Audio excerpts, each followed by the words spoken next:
अस्ति हामीले चाहिँ यो पालीमा अनुवाद गर्ने भाग गरेका थियौं। आजको यो कक्षा चाहिँ हियत्तनी भन्ने ठाउँबाट सुरु हुन्छ। हियत्तनी भनेको क्रियापद रूप चलाउनको लागि क्रिया विभक्तिहरू मध्ये एउटा हो हियत्तनी भनेको। हियत्तनी भन्ने यो क्रिया विभक्तिले के अर्थ जनाउँछ भन्दाखेरि अतीत काल अथवा हिजोदेखि अतीत कालमा अथवा भूतकालमा जुन क्रियाहरू अथवा चाहिँ कार्यहरू सिद्ध भएको छ त्यो अर्थ जनाउनको लागि चाहिँ हियत्तनी भने क्रिया विभक्ति प्रयोग गरिन्छ। हिय भन्ने पाली शब्दको अर्थ चाहिँ हिजो भनेको हो। हियत्तनी भन्दाखेरि हिजोदेखि भूतकालमा घटेको घटना प्रकाश गर्नु परेमा हियत्तनी भन्ने यो क्रिया विभक्ति चाहिँ प्रयोग गरिन्छ। यसको प्रत्ययहरू यहाँ चाहिँ उल्लेख भएको छ परस्स पद र अत्तम पदमा। परस्स पद प्रत्ययहरूको रूपमा चाहिँ आ उ, त्यसै गरी यो आ उ भनेको प्रथम पुरुष एकवचन बहुवचन भयो। मध्यम पुरुष अथवा मध्यम पुरुष एकवचन बहुवचनमा चाहिँ ओ छ भयो र उत्तम पुरुषमा अ र म भन्ने अ र म भन्ने प्रत्ययहरू छ। बाँकी 6 वटा क्रिया विभक्ति प्रत्ययहरू चाहिँ अत्तनौ पदको प्रत्ययहरू हो। मध्यम पुरुष एकवचनमा अत्तनौ पदको प्रत्यय से हो, बहुवचनको प्रत्यय हम, त्यसै गरी उत्तम पुरुष एकवचनको प्रत्यय इङ र बहुवचनको प्रत्यय मसे हो। यसरी हियत्तनी फेरि अज्जतनी कालातिपत्ति भन्ने विभक्तिको रूप चलाउँदाखेरि धातुको अगाडि अ भन्ने अक्षर पनि प्रयोग गरिन्छ। धातुको अगाडि अ भन्ने अक्षर पनि प्रयोग गरिन्छ। विशेष रूपमा अज्जतनी भन्ने यो विभक्ति क्रिया विभक्तिमा चाहिँ अ भन्ने अक्षर राखेर पनि नराखेर पनि रूप चलाउँछ। तर हियत्तनीमा चाहिँ अ भन्ने अक्षर धातुको अगाडि राख्नै पर्छ। त्यसपछि यी प्रत्ययहरू क्रिया मूलमा अथवा चाहिँ धातुबाट बनाएको यो भागमा चाहिँ जोड्नु पर्ने हुन्छ। त्यसैले यहाँ किताबमै उल्लेख भएको छ कि अज्जतनी हियत्तनी कालातिपत्ति विभक्ति कहिलेकाहीँ धातुको अगाडि अकार आगम हुन्छ। आगम भनेको नयाँ अक्षर जोड्ने हो। त्यसैले धातुको अगाडि अ अक्षर राखेर त्यसपछि क्रिया मूल अथवा धातुबाट बनाएको भागलाई प्रत्ययहरू जोडेर त्यसरी हियत्तनीको रूप चलाउने गरिन्छ। उदाहरणको रूपमा यहाँ दिएको छ भू धातुबाट भव भन्ने क्रिया बनाइन्छ। यो चाहिँ सबै क्रिया विभक्तिमा प्रयोग गर्ने क्रिया हो। भू भन्ने मूल धातु हो, तर त्यसबाट भव भन्ने क्रियाहरू बनाइन्छ। त्यसपछि मात्रै त्यसमा प्रत्ययहरू जोडिने गरिन्छ। यसरी भू भन्ने धातुबाट भव भन्ने क्रियाङ्ग बनेपछि पहिले हामीले उल्लेख गरे अनुसार धातुको अगाडि अथवा क्रिया मूलको अगाडि अ भन्ने अक्षर पनि यहाँ जोडिएको छ। त्यसपछि त्यत्तिकै भव हैन अ भव भनेर चाहिँ उच्चारण गर्नुपर्छ। त्यसमा चाहिँ आ भन्ने प्रत्यय जोडिन्छ। आ भन्ने प्रत्यय यो चाहिँ हामी कुरा गर्दैछौँ परस्स पदको। परस्स पद को रूप चलाउँदाखेरि एकवचनको रूप प्रथम पुरुष एकवचन। प्रथम पुरुष एकवचनको प्रत्यय चाहिँ आ हो। भूबाट बनिने क्रियाङ्ग भव हो। त्यसको अगाडि अ भन्ने अक्षर पनि जोडिन्छ। यसरी भव भन्ने क्रियाङ्गमा अ प्रत्यय र त्यसको अ अक्षर र आ प्रत्यय जोड्यो भने अभव भनेर बनिन्छ। परस्स पद प्रथम पुरुष एकवचनको रूप अभवा। अ भनेको नयाँ जोडेको अक्षर भयो, आगम भएको अक्षर भयो। भव भनेको क्रियाङ्ग भयो, यसमा चाहिँ आ जोडिएपछि भवा, त्यसपछि अभवा। यसरी प्रथम पुरुष एकवचनको रूप चाहिँ अभवा भनेर भनिन्छ। त्यसैगरी बहुवचनको प्राप्ति उ भयो, धातुको अगाडि अ अक्षर जोडियो र भव भन्ने यो क्रियाङ्गमा उ जोड्दाखेरि भव भएको अ हटाएर त्यसपछि उलाई जोडिन्छ, अभौ भनेर। त्यसपछि अभौ प्रथम पुरुष एकवचन अभवा, प्रथम पुरुष बहुवचन अभौ। त्यसको अर्थ चाहिँ भयो, भए, एकवचनमा भयो, बहुवचनमा भए। त्यसैगरी मध्यम पुरुषको प्राप्ति एकवचनको प्राप्ति ओ भयो, त्यसैले अभवो, अभवो भनेर रूप बनाइन्छ, अभवो। त्यसको अर्थ भयौं। त्वाङ भनिया चाहिँ प्रथम पुरुषमा सो, त्यसपछि कुनै पनि संज्ञा नाम पनि राख्न सकिन्छ, सो अभवा भनेर पनि सर्वनाम राखे पनि एकवचनमा सो अभवा भनेर भन्न सकिन्छ। बहुवचनमा ते अभौ अथवा कुनै पनि बहुवचनको नाम पद पनि यहाँ अगाडि राख्न मिल्छ। त्यसैगरी मध्यम पुरुषको रूप चलाउँदाखेरि सर्वनामको रूपमा त्वङ आउँछ एकवचनमा, त्वङ अभवो, त्वङ अभवो। त्यसपछि बहुवचनको प्राप्ति थ हो, अभवाथ, अभवाथ, तुम्हे अभवाथ। एकवचनमा त्वङ अभवो, बहुवचनमा तुम्हे अभवाथ। त्वङ अभव भन्दाखेरि तिमी भयौ, त्यसपछि तुम्हे अभवाथ भन्दाखेरि तिमीहरू भयौ भन्ने। त्यहाँ चाहिँ फेरि कर्म आपसे आउँछ वाक्य बनाउँदाखेरि किङ अभवो, के भयो भन्ने प्रश्न हुन्छ होइन। त्यसपछि जे पनि यहाँ राख्न सकिन्छ, कष्टको अभाव हो, शिष्यो अभाव हो भने चाहिँ यहाँ नाम पद पनि जोड्न सकिन्छ। त्वङ शिष्यो अभव, तुम्हे शिष्या अभवाथ मध्यम पुरुषमा। प्रथम पुरुषमा हेर्दाखेरि सो शिष्यो अभवा एकवचनमा, बहुवचनमा ते शिष्या अभौ। शिष्या भनेको विद्यार्थी भन्ने, शिष्यो, शिष्यो भनेको विद्यार्थी, शिष्या भन्दाखेरि विद्यार्थीहरू। सो शिष्यो अभवा भन्दाखेरि ऊ विद्यार्थी भयो भन्ने अर्थ। यहाँ पनि अर्को नाम पदे बुद्धो भनेर राख्न सकिन्छ, सो बुद्धो अभवा। यसरी पनि शब्द मिलाएर वाक्य बनाउन सकिन्छ। फेरि उत्तम पुरुषमा एकवचनको प्राप्ति चाहिँ अ भयो, त्यसैले अभव। उत्तम पुरुष भन्दाखेरि म भन्ने अर्थ जनाउने पुरुष हो, त्यसैले चाहिँ अहं, अहं अभव, अहं बुद्धो अभव, अहं शिष्यो अभव भनेर राख्न सकिन्छ। अहं अभव, अभव मात्रै चाहिँ अप्राप्ति भएको हुना उत्तम पुरुष एक अभव। त्यसपछि बहुवचनको प्राप्ति मा हो, अभवमा। बहुवचनको त्यो सर्वनाम चाहिँ मयाङ, मयाङ अभवाम। यसरी सबै पुरुषहरूमा र वचनहरूमा रूप चलाउन सकिन्छ। फेरि भनौँ, प्रथम पुरुष एकवचन अभवा, बहुवचनमा अभौ, मध्यम पुरुष एकवचनमा अभवो, बहुवचनमा अभवाथ, उत्तम पुरुष एकवचनमा अभव, बहुवचनमा अभवम्मा। यसमा हामी वाक्य जोडिँदाखेरि सो बुद्धो अभवा, प्रथम पुरुष एकवचन, सो बुद्धो अभवा, उहाँ बुद्ध हुनुभयो भन्ने, सो बुद्धो अभवा। यसरी बहुवचनमा ते बुद्ध अभौ, उहाँहरू बुद्धहरू हुनुभयो।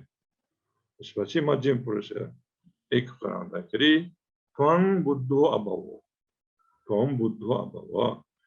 यहाँ चाहिँ त्वम भन्दाखेरि गौरवात्मा दिनुभयो भने तपाईँ, तपाईँ बुद्ध हुनुभयो।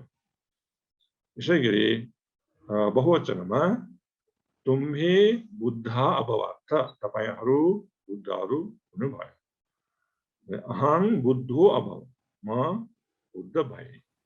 त्यसपछि मयाङ बुद्ध अभवमा हामीहरू भयौँ भन्ने वाक्य हुन सकिन्छ। अरू धातु पनि यसमा जोडेर रूप चलाउन सकिन्छ। गच्छ अथवा गम धातु गच्छ भनेर गमलाई चाहिँ गच्छ भन्ने शब्द आदेश हुन्छ भन्दाखेरि गमको सट्टा गच्छ भनेर लेखिन्छ। गच्छ भनेर प्रयोग गरिन्छ। त्यसैले अगच्छ प्रथम पुरुष अगच्छ प्रथम पुरुष बहुवचनमा अगच्छु, मध्यम पुरुष एकवचनमा अगच्छो, मध्यम पुरुष बहुवचनमा अगच्छथ, उत्तम पुरुष एकवचनमा अगच्छ, उत्तम पुरुष बहुवचनमा अगच्छम्मा। यसरी अरू धातुहरू पनि लिएर यसरी रूप चलाउन सकिन्छ। यो चाहिँ हियत्तनी भन्ने धातु अथवा चाहिँ क्रिया विभक्तिको परस्व पदको रूप चलाउने आकार हो, कर्ताकारको रूपमा। हामी अत्तनो पदमा जाउँ। अत्तनो पदको प्राप्तिहरू पहिले नै भने प्रथम पुरुष एकवचनमा थ प्राप्ति हो। त आधार हामी भन्छ महाप्राण भनेर प्राणवायु निकालेर उच्चारण गर्नुपर्ने अक्षरलाई महाप्राण भनेर भनिन्छ। त आधार अल्प प्राण त र महाप्राण थ प्रथम पुरुष एकवचन प्रत्यय थ अभवत्थ भनिन्छ। अभवत्थ प्रथम पुरुष अभवत्थ बहुवचनको प्रत्यय थुङ हो। त्यसमा पनि अल्प प्राण आधा त र महाप्राण थ थुङ अभवत्थुङ। प्रथम पुरुष एकवचनमा अभवत्थ बहुवचनमा अभवत्थुङ। मध्यम पुरुष एकवचनको प्रत्यय से हो। अभवसे अभवसे बहुवचन प्रत्यय होङ हो। मध्यम पुरुषको बहुवचन प्रत्यय होङ अभवह्वङ अभवह्वङ। त्यसै गरी उत्तम पुरुष एकवचनको प्रत्यय इङ हो। मा चाहिँ रूप चलाउँदा अभविङ इङ भन्ने प्रत्यय भएकोले अभविङ। त्यसपछि बहुवचन प्रत्यय मसे हो। अभवम मसे अभवम मसे। यसरी प्रथम पुरुषमा एकवचनमा अभवत्थ बहुवचन अभवत्थुङ। मध्यम पुरुष एकवचनमा अभवसे मध्यम पुरुष बहुवचनमा अभवह्वङ। त्यसै गरी उत्तम पुरुष एकवचन अभविङ बहुवचनमा अभवम मसे।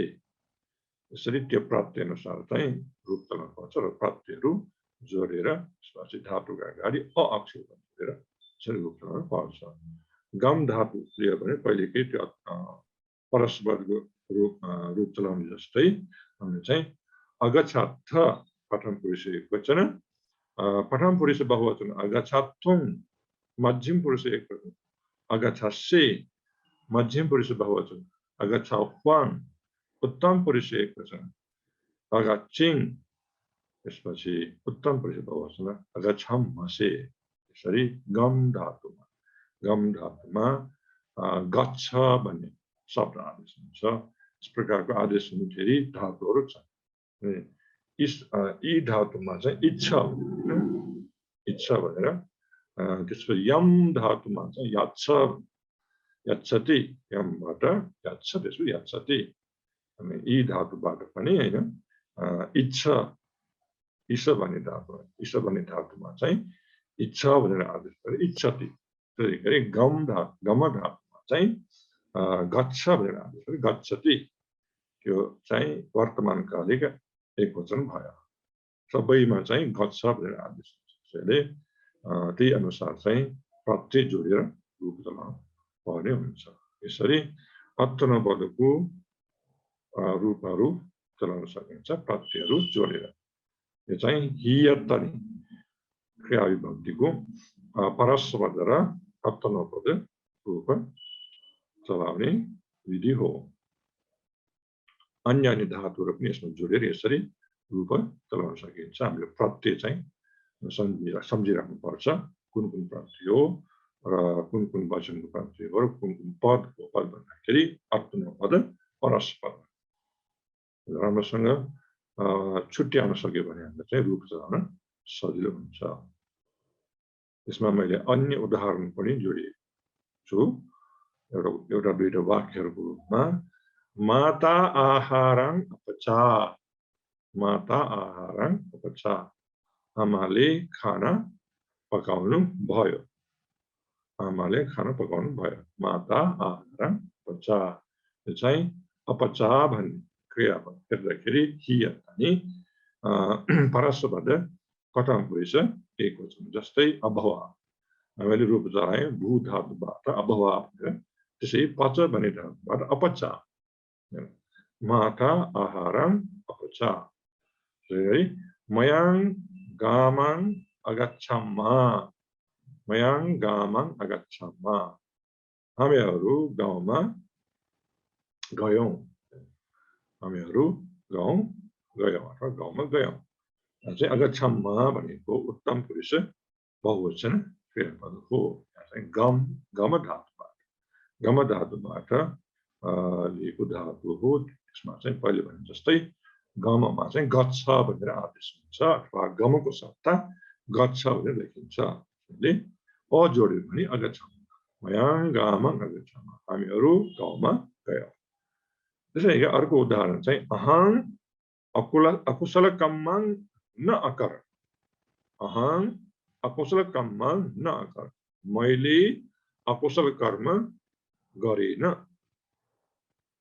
मैले अकुशल कर्म गरेन न अकर अकर भन्दाखेरि यहाँ चाहिँ परस्पद उत्तम पुरुष एकवचन क्रिया विभक्ति हो क्रिया रूप हो अकर भन्दाखेरि परस्पद उत्तम पुरुष एकवचन अथवा उत्तम पुरुष एकवचन कर धातुबाट बनाएको हियत अनि परस्पद उत्तम पुरुष एकवचन त्यसैगरी ते बुद्धं शरणं अगमु ते बुद्धं शरणं अगमु ते उनीहरू बुद्धं शरणं बुद्धको शरणमा अगमु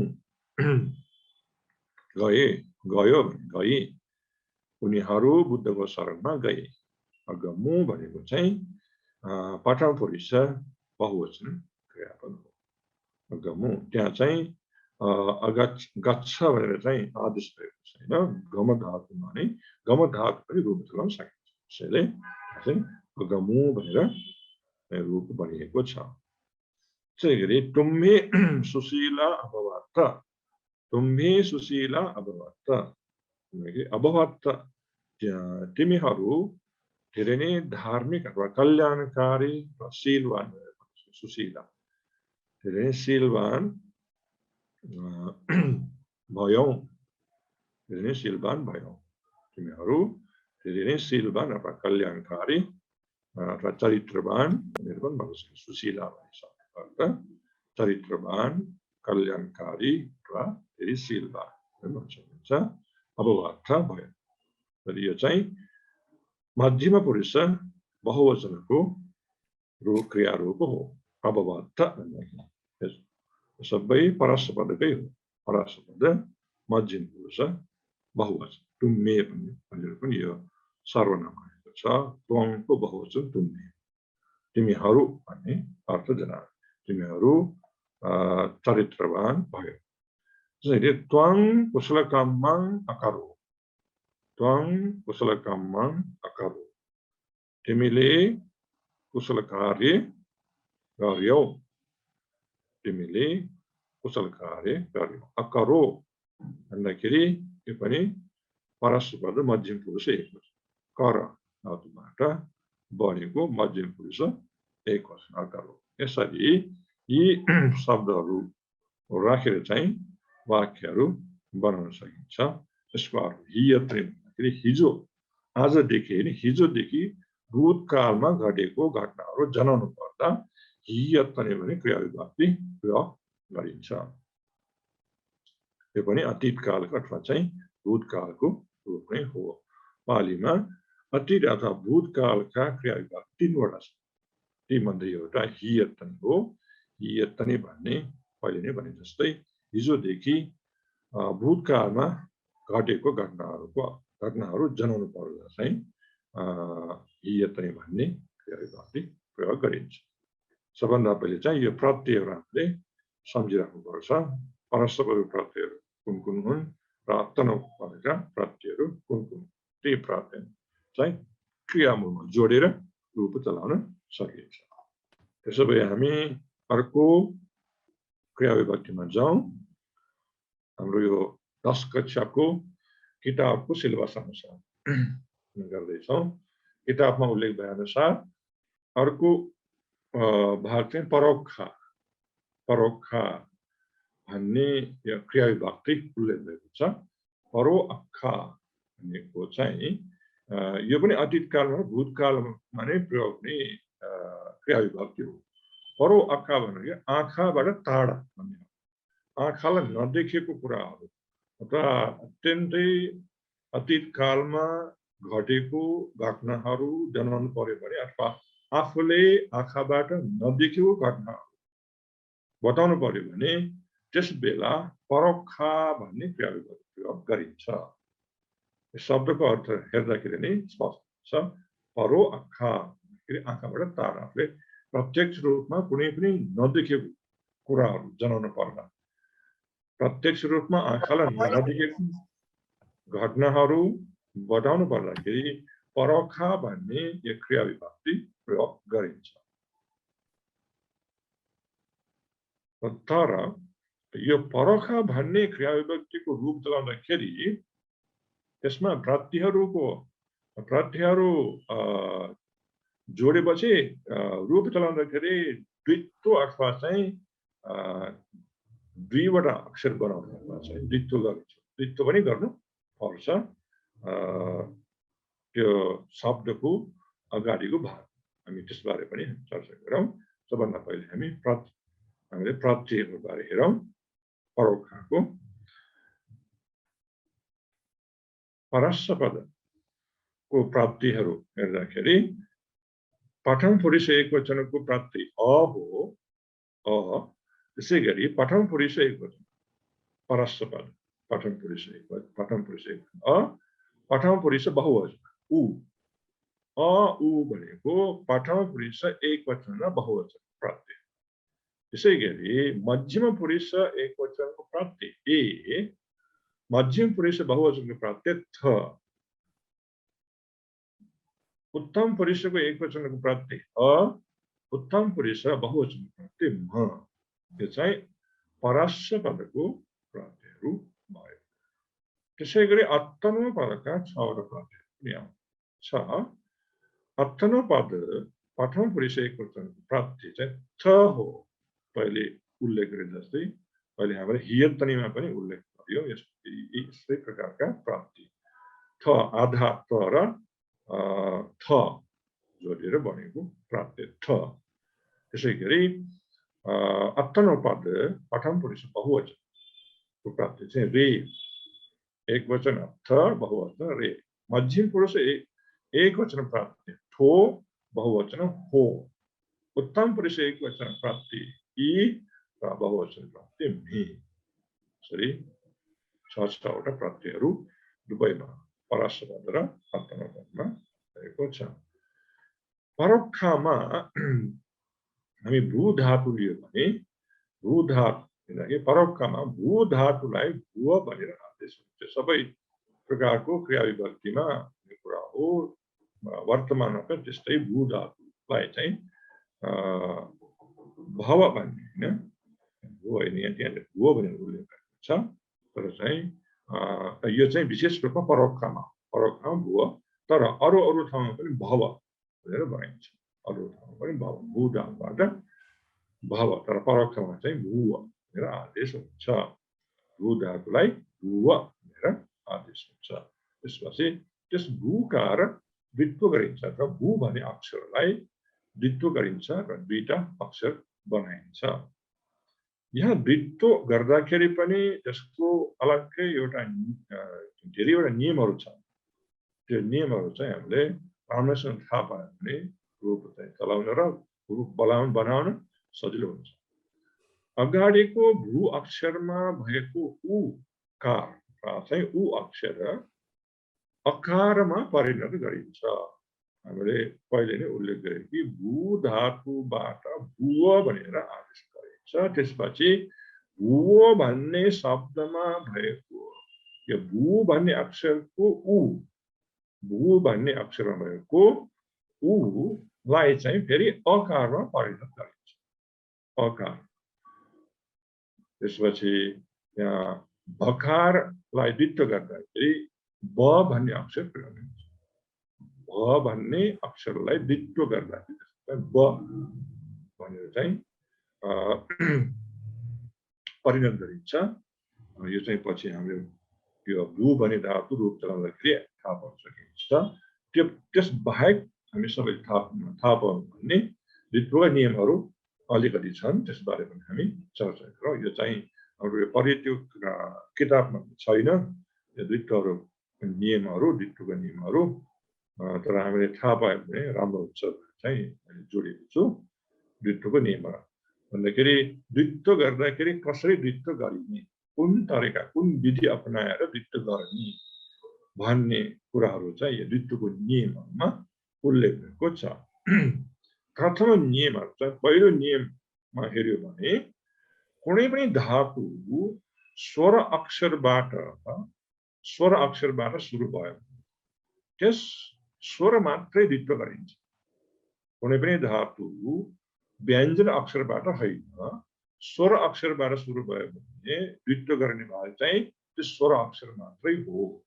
उदाहरणको लागि अह भन्ने धातु छ। अह भन्ने धातुको सुरुको अक्षर चाहिँ अ हो। सुरुको अक्षर अ हो। अ भनेको स्वर हो।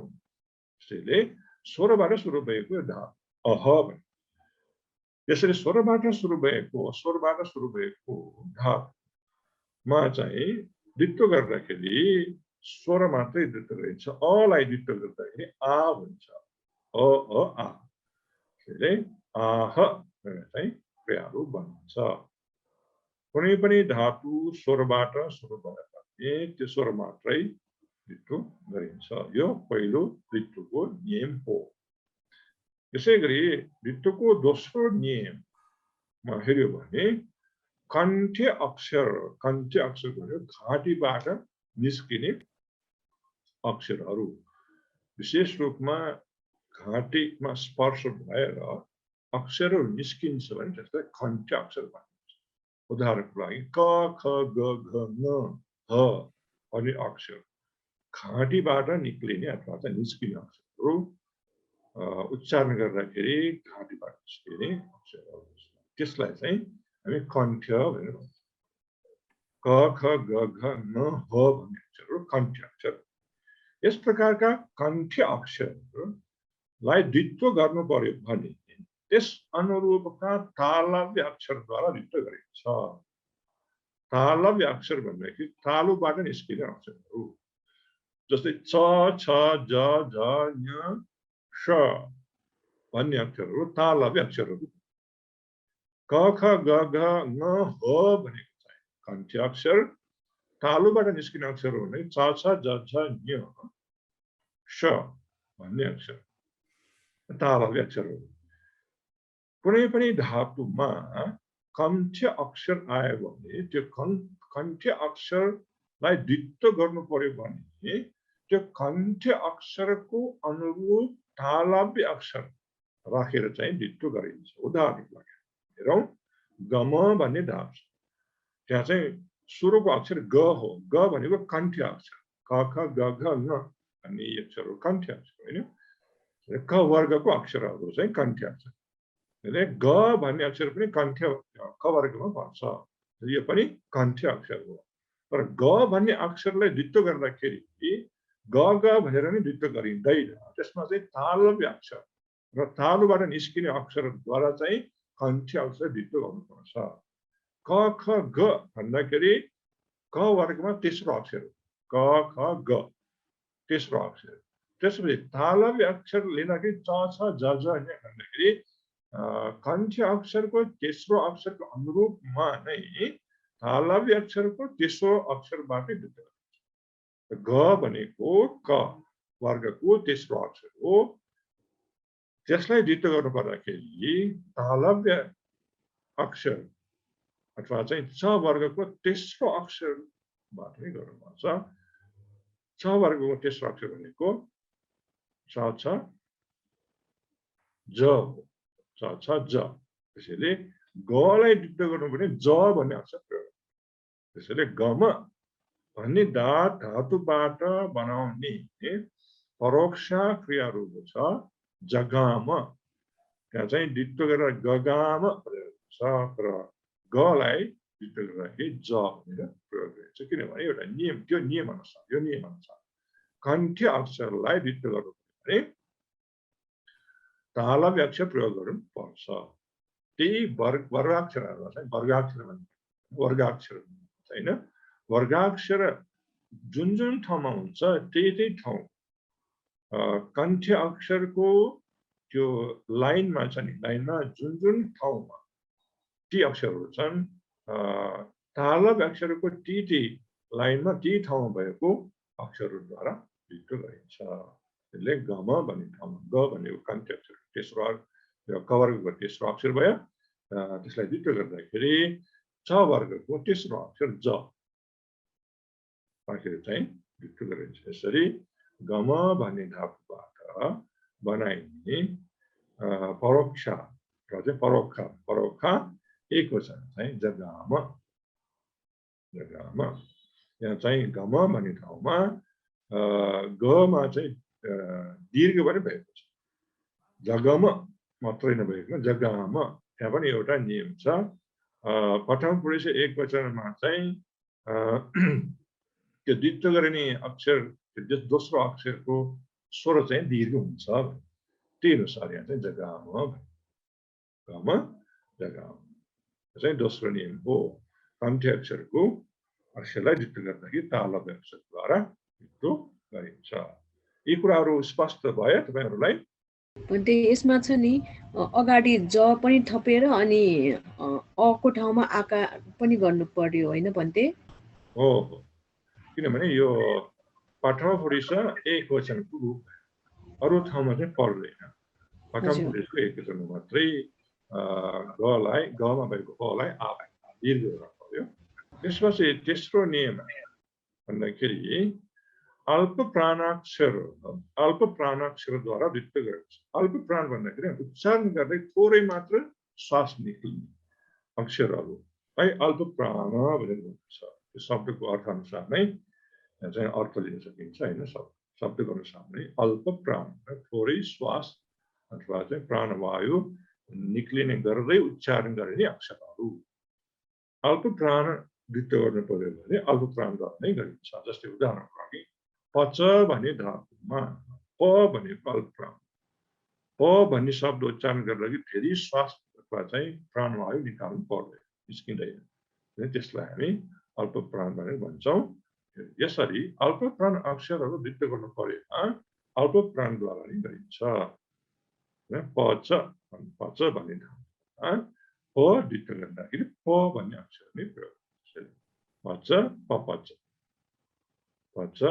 पपच भन्ने ठाउँ तर यहाँ अर्को नियम के छ भने पहिलो प्रथम पुरुष एकवचनमा चाहिँ दोस्रो अक्षरको स्वर दीर्घ भयो तर यसमा चाहिँ दीर्घ भयो त्यसको कारण पनि छ त्यो अक्षर समान भयो भने त्यसरी दीर्घ गर्नु पर्दैन अक्षर समान भएन भने मात्रै अनभ्यास हो अनभ्यास हो भन्ने एउटा नियम छ अनभ्यासहरूलाई चाहिँ त्यो अक्षरहरू समान भएर भने मात्रै त्यहाँ चाहिँ दोस्रो अक्षर स्वर दीर्घ गरिन्छ तर अक्षरहरू समान भयो भने त्यहाँ दीर्घ गर्नु पर्दैन त्यसैले पपाच नभइकन पपच मात्रै भयो पच पपच यहाँ चाहिँ प भन्ने शब्द अथवा चाहिँ प भन्ने अक्षर अल्प प्राण भयो अल्प प्राण अक्षरहरू डिक्टो गर्दाखेरि अल्प प्राण अक्षरद्वारा नै गरिन्छ त्यसैले पच धातुमा भएको पलाई डिक्टो गर्दाखेरि प नै प्रयोग गरिन्छ पपच चाहिँ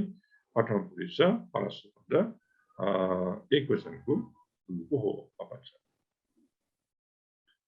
अर्को नियम चाहिँ सुरुमा हुने ह भन्ने अक्षरलाई डिक्टो गर्दाखेरि त्यसलाई चाहिँ ज भन्ने अक्षर प्रयोग गरिन्छ अथवा सुरुमा हुने ह अक्षरलाई ज अक्षरद्वारा डिक्टो गरिन्छ उदाहरणको लागि हर भन्ने धातुमा सुरुको अक्षर ह हो ह भन्ने अक्षरलाई डिक्टो गर्नुपर्दा ह नै प्रयोग गरिँदैन त्यसको सट्टा ज चाहिँ प्रयोग गरिन्छ हर भन्नेलाई जहर त्यसपछि यहाँ जह भन्दाखेरि समान अक्षर भएन त्यसैले दोस्रो अक्षरको स्वर दीर्घ हुन्छ जहार हर जहाँ र हलाई ज द्वारा रिक्त गर्यो त्यसपछि असमान अक्षर भएकोले दोस्रो अक्षरमा भएको अ चाहिँ डिलिट गरियो जहाँ र चाहिँ तेस्रो चौथो नियम हो द्वित्व गर्दा ह अक्षर आयो भने त्यसलाई द्वित्व गर्दाखेरि ज भन्ने अक्षर प्रयोग गरिन्छ पाँचौं नियम अनुसार महाप्राण अक्षर आयो भने त्यो महाप्राण अक्षरहरूलाई अल्पप्राण अक्षरद्वारा द्वित्व गरिन्छ महाप्राण भन्दाखेरि निकै धेरै नै श्वास निकालेर उच्चारण गर्नुपर्ने अक्षर हो जस्तै भ भनेको वर्ग अक्षरमा हेर्दाखेरि दोस्रो र तेस्रो अक्षर क वर्गमा गर्दाखेरि क ख ख भन्दाखेरि क भन्दा पनि धेरै श्वास निक्लिन्छ र चाहिँ प्राणवायु निक्लिन्छ त्यसपछि ग घ भन्दाखेरि फेरि धेरै श्वास निक्लिन्छ त्यसलाई महाप्राण भनेर भनिन्छ क भनेको अल्पप्राण ख भनेको महाप्राण ग भनेको अल्पप्राण घ भनेको महाप्राण त्यसै गरी च भनेको अल्पप्राण छ भनेको महाप्राण ज भनेको अल्पप्राण ज भनेको यसरी महाप्राण त्यो वर्गाक्षरहरूमा चाहिँ हैन दोस्रो र चौथो अक्षरहरू सबै महाप्राणको रूपमा लिइन्छ त थ भनेको त अल्पप्राण ठ ठ महाप्राण द अल्पप्राण ध महाप्राण त्यसै गरी प अल्पप्राण फ महाप्राण ब अल्पप्राण भ महाप्राण यसरी महाप्राण अक्षर द्वित्व गर्दाखेरि महाप्राण नै प्रयोग गरिँदैन त्यसको समान अल्पप्राण अक्षरद्वारा द्वित्व गरिन्छ उदाहरणको लागि भू भन्ने शब्द भू भने धातु भू भनेको भ भनेको महाप्राण धेरै श्वास निक्लिन्छ हैन अलिकति श्वास निकालेर उच्चारण गर्नु भू भ भू भन्ने अथवा चाहिँ भ भन्ने शब्द अक्षर द्वित्व गर्दाखेरि त्यसको अल्पप्राण ब त्यो अक्षर प्रयोग गरेर चाहिँ द्वित्व गर्नुपर्छ भू भन्ने धातुमा धातुबाट बनाइने परोक्षहरू बभुव भू बभुव पहिले हामीले उल्लेख गरेका अनुसार यहाँ भू भए पनि उकार भए पनि उलाई अ बनाइन्छ द्वित्व गर्दाखेरि बुभुव भनेर राखिँदैन बभुव भएर किनभने धातुमा भू भए पनि त्यो उकारलाई अकार द्वित्व गर्ने अक्षरमा चाहिँ अ राखिन्छ उ राखिँदैन त्यहाँ बभुव भ भनेको महाप्राण भयो त्यसको अल्पप्राण अक्षर ब यसले बभुव यसरी द्वित्व गरिन्छ महाप्राण अक्षर द्वित्व गर्दाखेरि अक्षरलाई द्वित्व गर्दाखेरि अल्पप्राण अक्षरहरू प्रयोग गरिन्छ छैठौं नियम चाहिँ वलाई उ अक्षरद्वारा द्वित्व गरिन्छ कुनै पनि धातुमा व अक्षर आयो भने व नै राखेर चाहिँ द्वित्व गरिन्छ त्यसको सत्ता उ उदाहरणको लागि वस भन्ने धातुमा त्यो व भन्ने अक्षर आयो वलाई द्वित्व गरेर उव उवास यहाँ पनि अक्षर फरक भयो त्यसैले दोस्रो अक्षरको स्वर दीर्घ गर्नु पर्यो उवास उवस हैन उवास वस उवास यसरी वो अक्षर आयो भने त्यसलाई उ अक्षरद्वारा अर्को सातौं नियम हेर्दाखेरि दीर्घ स्वर द्वित्व गर्दा ह्रस्व गरिन्छ कुनै पनि धातुमा दीर्घ स्वर भएको अक्षर आएछ भने व्यञ्जन अक्षरमा द्वित्व स्वर दीर्घ स्वर मिलेर त्यो प्रथम अक्षरको रूपमा आएछ भने त्यसमा भएको दीर्घ स्वरलाई ह्रस्व स्वर बनाइन्छ उदाहरणको लागि दा धातुमा आ भनेको दीर्घ स्वर हो यसलाई द्वित्व गर्दाखेरि ह्रस्व स्वर आको ह्रस्व स्वर अ हो त्यसैले दा भन्ने धातुमा भएको आलाई ह्रस्व गरेर द्वित्व गरिन्छ ददा दा ददा वर्तमान कालमा पनि यो हुन्छ यो चाहिँ परोक्षमा मात्रै होइन कुनै धातु चाहिँ अरू क्रियारूप विभक्तिमा पनि द्वित्व भएर रूपचलाने गरिन्छ त्यसैले ददा ददाति भन्दाखेरि यो चाहिँ वर्तमान कालको क्रियापद भयो तर चाहिँ दा धातुबाट रूपचलाउँदाखेरि द्वित्व गरेर चलाउने गरिन्छ तर त्यसमा चाहिँ दीर्घ स्वर आयो भने ह्रस्व स्वर बनाइन्छ अर्को उदाहरण यो परोक्षको उदाहरण फेरि भाष भन्ने धातुमा भा भन्ने अक्षरमा आ भन्ने स्वर आएको दीर्घ स्वर आएको छ चाहिँ बभाष भा भ भन्ने महाप्राण भयो त्यसले रिक्त गर्दा पहिलेको नियम अनुसार अल्प प्राण अक्षर ब प्रयोग गर्यो त्यसपछि आ भनेर दीर्घ नगराइकन ह्रस्व गरेर बभाष यसरी दीर्घ स्वरहरू रिक्त गर्दाखेरि ह्रस्व स्वर चाहिँ राखिन्छ भाष बभाष फेरि स्वरहरूको नियमहरू पनि छन् यहाँ हामी यसबारे पनि चर्चा गरौँ अ र आ लाई रिक्त गर्यो भने अ नै बनाइन्छ अ र आ लाई रिक्त गर्दा अ नै गरिन्छ उदाहरणको लागि पच भन्ने धातुमा रित्तो हुने शब्द चाहिँ अक्षर चाहिँ प रित्तो हुने शब्द अक्षर चाहिँ प हो प भन्ने ठाउँमा अ भन्ने स्वर छ तर रिक्त गर्दाखेरि यसमा अ नै गरिन्छ पपच भन्छ तर अर्को धातु चाहिँ धाव भन्ने धातु धाव भन्ने धातुमा मूल अक्षर मा चाहिँ दीर्घ स्वर आ भन्ने स्वर छ त्यो आ भन्ने स्वरलाई ह्रस्व बनाउनुपर्छ अ बनाउनु त्यसैले दधाव धाव ध भनेको महाप्राण भयो स्वल्प प्राण द प्रयोग गरिन्छ तर धामा भएको दीर्घ स्वर नराखिकन अथवा आ नराखिकन अ राखिन्छ दधाव त्यसैले अ र आ स्वरलाई रिक्त गर्दाखेरि अ नै गरिन्छ पच भन्ने ठाउँमा अ आएछ अपच भनेर अ राखि रिक्त गरियो त्यसै गरी धाव भन्ने धातुमा आ आएछ तर रिक्त गर्दाखेरि आलाई अ नै गरिन्छ दधाव यहाँ चाहिँ पहिलेको नियम अनुसार महाप्राण अक्षर आयो भने महाप्राण अक्षरहरू रिक्त गर्दाखेरि अल्प प्राण अक्षर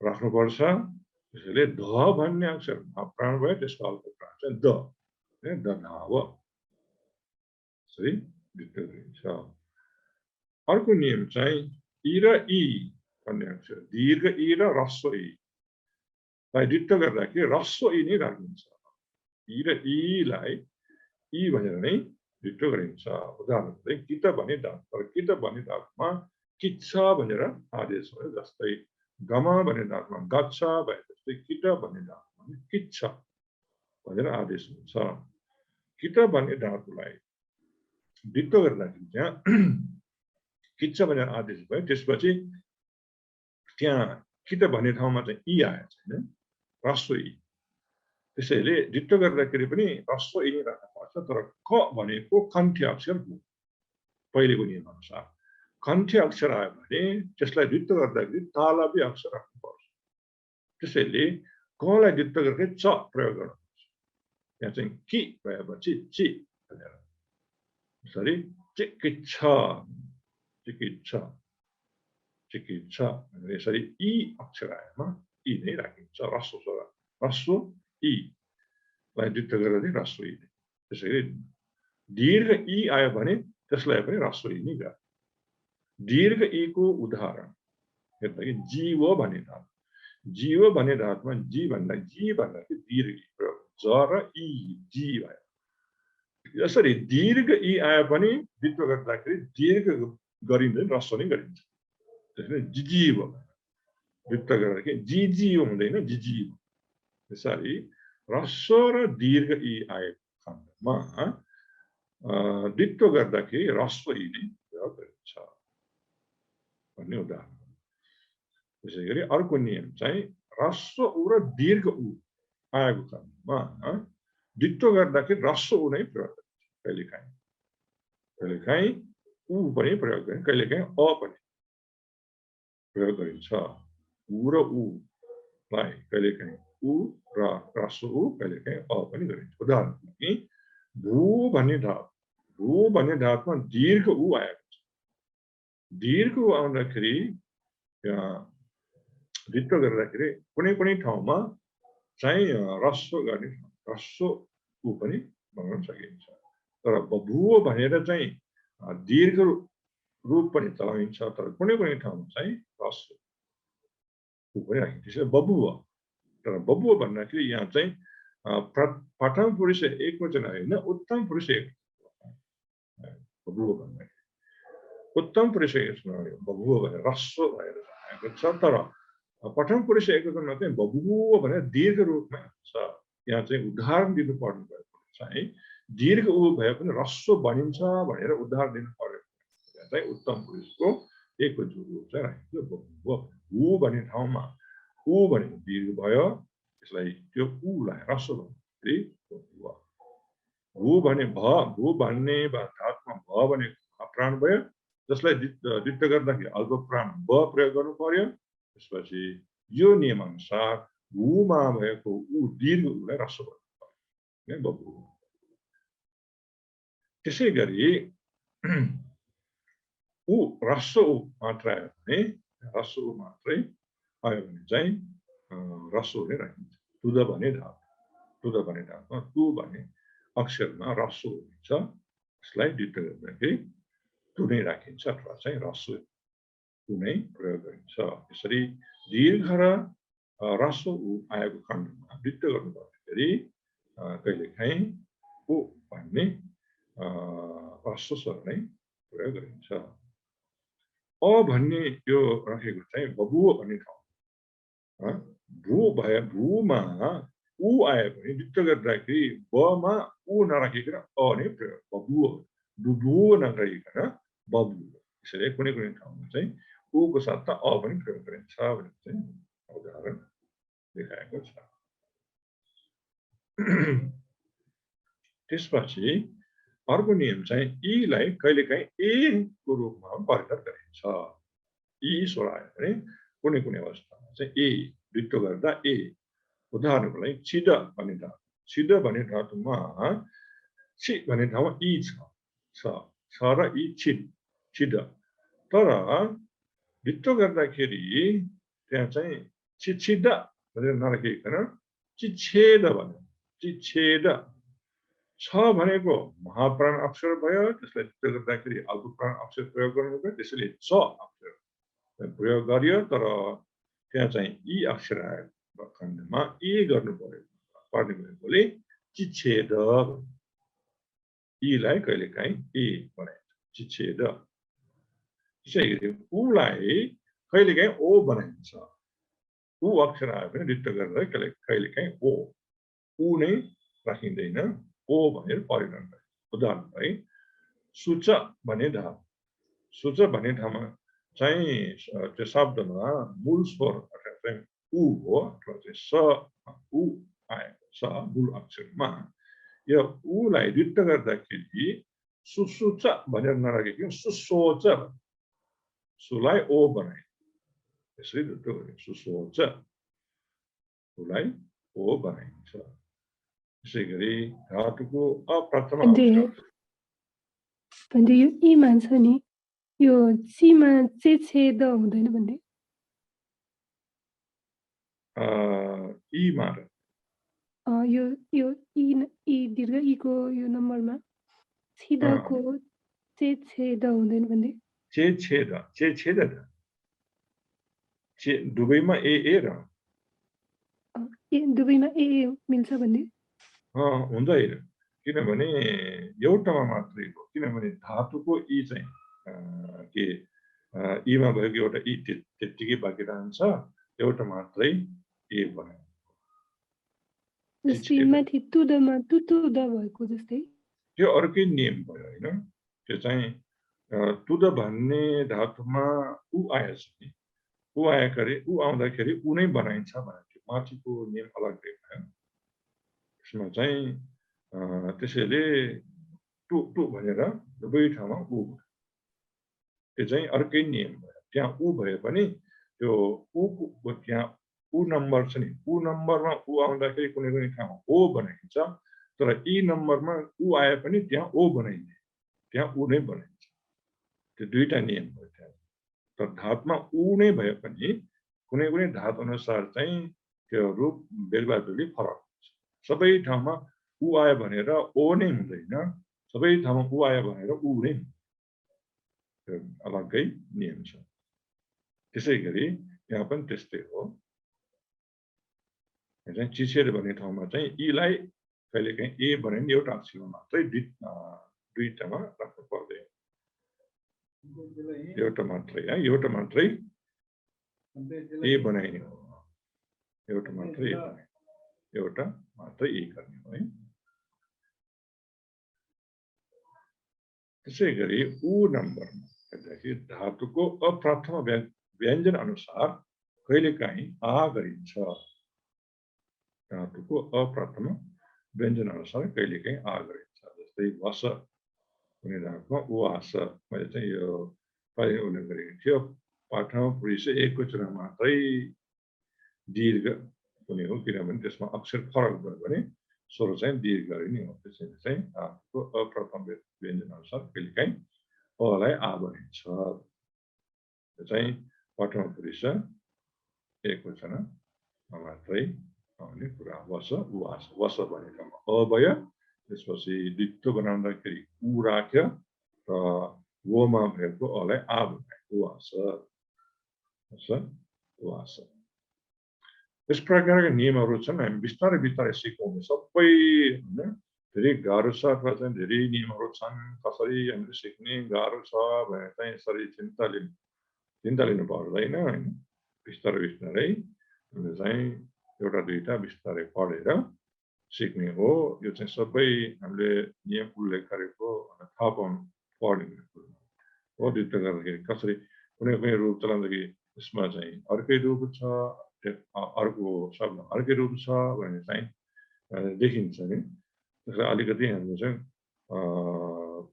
अवबोध लिनको लागि मात्रै यो नियमहरू उल्लेख गरेको छु। त्यसपछि हामी परस्परको प्रत्ययहरू जोडेर कसरी रूप चलाउने भन्ने बारे चर्चा गरौँ।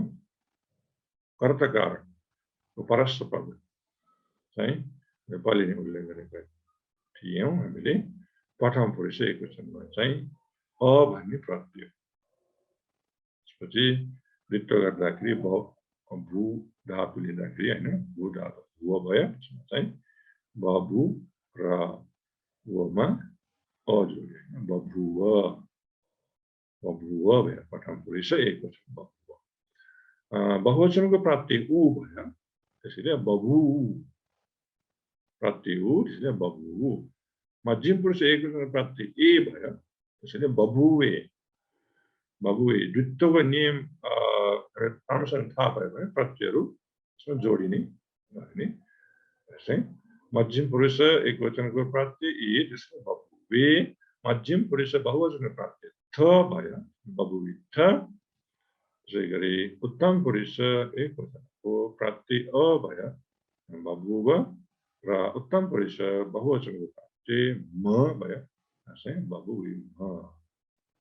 बबुव भनेको चाहिँ हामीले आँखाले देखेको कुरा होइन, हामीले सुनेको हुन सकिन्छ, प्रत्यक्ष रूपमा नदेखेको कुरा बताउनु पर्दाखेरि परोखा भन्ने यो प्रयोग गर्ने। त्यसैले त्यसको अर्थ भयो रे भन्ने, भयो रे हामीले देखेको कुरा है। त्यो चाहिँ परस्परको रूपहरू भयो। अरू पपच, पपचु, पच धातु लियो भने पपच, पपचु, फेरि तल उल्लेख गरेको छ। अत्तनोपदको पनि चर्चा गरेपछि हामी अर्को धातु पनि चलाउन सकिन्छ भनेको चाहिँ पच धातुबाट पनि लिए। पपच, पपचु, पपचे, पपचित्थ, पपच, पपुचिम, अपचिम्म, चलाउन सकिन्छ। त्यसपछि अत्तनोपदको प्रत्ययहरू। प्रथम पुरुष एकवचनको प्रत्यय थ, प्रथम पुरुष अत्तनोपद, प्रथम पुरुष एकवचनको प्रत्यय थ, त्यसैले बबुवित्थ, बबुवित्थ। बहुवचनको प्रत्यय रे, बहुवचनको प्रत्यय रे, प्रथम पुरुष बहुवचनको प्रत्यय रे, त्यसैले बबुविरे, बबुविरे। मध्यम पुरुष एकवचनको प्रत्यय थो हो, मध्यम पुरुष एकवचनको प्रत्यय थो, बबुविथो। त्यसै गरी मध्यम पुरुषको बहुवचन प्राप्ति हो, बहुवचन प्राप्ति हो, त्यसैले मध्यम पुरुष बहुवचन रूप बभुवि हो। उत्तम पुरुष एक वचन को प्राप्ति ई हो, बभुवी दीर्घ नहीं, बभुवी भू भनेको दीर्घ नहीं छ, बभुवी। त्यसै गरी मे भन्ने प्राप्ति उत्तम पुरुष बहुवचन हो, बभुवी मे। त्यसरी अत्तनोपदको रूपहरू चलाउन सकिन्छ, प्राप्तिहरू जोडेर बभुवित्थ, बभुवीरे, बभुवित्थो, बभुवी हो, बभुवी, बभुवी मे। सबै भयो रे, भयो रे, भयो रे, भयो रे, भयो रे, भयो रे चाहिँ अर्थ त्यही पुरुष अनुसार छ। अर्को धातु अथवा बाटोमा पच धातुबाट बनाउँदाखेरि पपज्ज, पपज्जु चाहिँ परस्परको प्रथम पुरुष एक वचन पपज्ज, बहुवचन पपज्जु। उत्तम पुरुष एकमा मध्यम पुरुष पपज्जे, बहुवचन पपज्जित्थ। उत्तम पुरुष पपज्ज, उत्तम पुरुष बहुवचन पपज्जिम्म। त्यसपछि अत्तनोपद प्रथम पुरुष एक पपज्जित्थ, बहुवचन पपज्जिरे। अत्तनोपद मध्यम पुरुष एक पपज्जित्थो, बहुवचन पपज्जिव्वो। अत्तनोपद उत्तम पुरुष एक वचन पपज्जि, पपज्जि, पपज्जि र बहुवचन पपज्जिम्मे। यसरी पच धातुको रूप पनि हामीले चलाउन सकिन्छ। यहाँ चाहिँ परोक्षको रूप चलाउँदाखेरि व्यञ्जन अक्षरबाट सुरु हुने प्रत्यय आएमा यसमा चाहिँ हामी ई भन्ने अक्षर पनि प्रयोग यसमा गरिन्छ। जस्तै यो परस्पर पदको प्रथम पुरुष एक वचन अ भन्दाखेरि व्यञ्जन होइन, स्वर। त्यसैले यहाँ चाहिँ ई अक्षर प्रयोग छैन।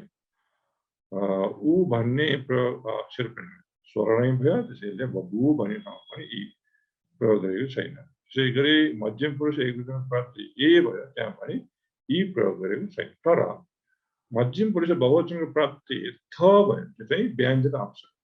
त्यसैले यहाँ प्रत्ययको प्रत्यय र धातु क्रिया मूलको बीचमा ई प्रयोग बभुवित्थ भयो। बभुवित्थ भने बभुव इत्थ चाहिँ व्यञ्जन अक्षरबाट सुरु भएको प्राप्ति भएको ठाउँमा चाहिँ ई प्रयोग गरिन्छ। त्यसै गरी उत्तम पुरुष एक वचनको प्राप्ति स्वर भयो अ भने त्यसैले यहाँ पनि ई प्रयोग गरेको छैन। तर उत्तम पुरुष बहुवचनको प्राप्तिमा म भनेर चाहिँ व्यञ्जन अक्षरबाट आएको छ, त्यसैले बभुवी म यहाँ पनि ई अक्षर प्रयोग गरेको छ।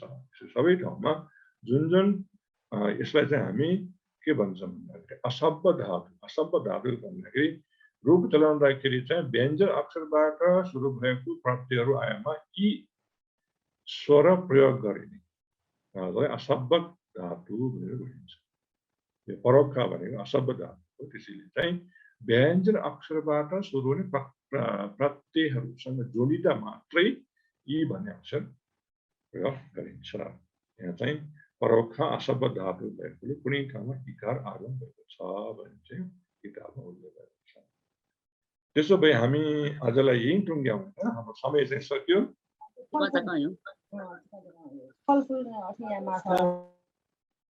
भन्थे यो बभु ओ भन्नेको ठाउँमा अघि चाहिँ रस्व गरेको छ बभु, यसमा दीर्घ छ, यसमा के अर्थ फरक हुन्छ कि एउटै हुन्छ?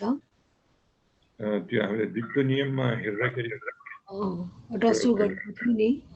रस्व गर्दाखेरि यो चाहिँ उत्तम पुरुष एक वचनमा, उत्तम पुरुषको एक वचनमा यहाँ पनि गर्नु पर्यो। यसमा चाहिँ भएको छैन होइन। यो पनि बभुवो भन्ने कुनै ठाउँमा चाहिँ रस्व गर्दाखेरि प्रथम पुरुष एक वचन होइन, उत्तम पुरुष। त्यसपछि अर्थ फरक।